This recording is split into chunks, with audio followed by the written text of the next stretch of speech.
Tractor का puncture बनना आया था। इसमें 60 पॉइंट हवा भर रही थी और इसमें इधर वाले में 100 पॉइंट हवा भर रही थी और इसमें 50, इसमें 20 ही थी।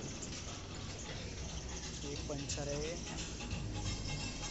बहुत बड़ा पंचर निकला। ये भैया है पंचर बनवाने।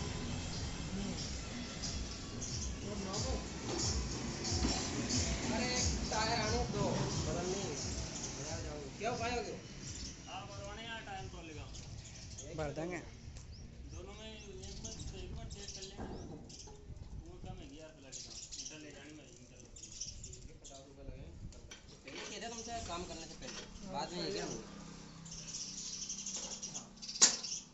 तो जा जवान पंचायत जुड़ जाओ, जोड़ वाले ही जाओ। हाँ। हाँ।